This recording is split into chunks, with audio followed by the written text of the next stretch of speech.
Анан жана сиз айтып кеттиңиз, Камил Абдыразаковна суроо бергенде Баткен областы боюнча жанагы өнүктүрүү багытындагы 500 миллион боюнча 2022 жылы 500 миллион бул которулган эмес, толук кандуу, туурабы?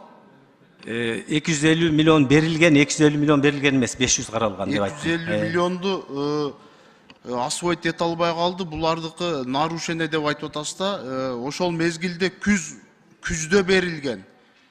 Сентябрь или октябрда бөлүнгөн. 2 айдын ичинде кантип булар освоить этет? Рысбек Исламович, биз муну нарушение деген жокпуз, просто маалымат бердик да, что 16% аткарылып, калганы освоить этилбей калган деп. Жылдын аягында түшүнөбүз. Нарушение деп айттыңыз да. Бул андай болбойт да, 2 айдын ичинде эч кандай область жетишпейт да. Андан тышкары 500 миллиондон тышкары Баткен областында канча финансовый мыйзам бузуулар катталган бир жылдын ичинде? Баткен областы боюнча бизде түштүктүк аймактык бөлүнүшүнүн жетекчиси отурат. Ал жерде жооп берип койчу. Айтып койсунчу, ар бир район, шаар боюнча кайсы мыйзам бузуулар катталган, кайсы мекемелерди аныктап чыккансыздар? Барбы маалымат? Рысбек Исмаилович, саламатсыздарбы? Ош Жалал Абад Баткен боюнча аймактык бөлүнүшүнүн жетекчиси Кожо Муратов Азим. Баткен району боюнча ачпай калдым.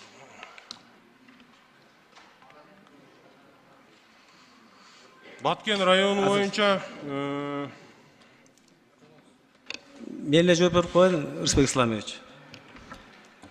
Негизи Кызыл Кыя боюнча 2 миллион 222,8 миң сом дейт. Анын ордуна коюлчусу 1 миллион 664 679 миң ордуна коюлган экен. Лейлек району боюнча 4 миллион 344 миң каршы бузуулар болгон, ошонун баарын ордуна кое турган болсо 4 миллион 137 миңин ордуна коюлуптур. Баткен району боюнча 9 миллион 701 миң, 9 миллион 55 миң ордуна коюла турган болсо 5 миллион 826 миң ордуна коюлуптур. Катамжай району боюнча 36 миллион 86 миң сом, ордуна коюла турган 31 миң 789, 23 миллион 868 ордуна коюлуптур. Кадамжай району боюнча эмне көп сумма? Ошончо нарушение болуппу? Жерде негизинен эле өзүңүз жакшы билесиз, жанагы ар бир Кадамжай шаарында катталган экен да, муниципалдык ишканалар болот эмеспи? Ошол жерде жерди арендага берүү боюнча, ошо имуществону арендага берип, ошолордун аренда чогулткан боюнча ар бир шаардын объемуна жараша көп мүчүлүктөр ошол жерден чыгат да. Жерде мынакей управление муниципальной собственности город Кадамжай дейт, ошол эле 448 миң ошол муниципальный собственность чыгыптыр.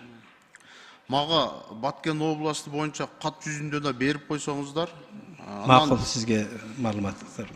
Эсептөө палатасынын канча кызматкерин азыркы учурда иш козголду? Бүгүнкү күндө 3 кызматкерге иш козголуп, тергөө иштери жүрүп атат. Эмне себептен?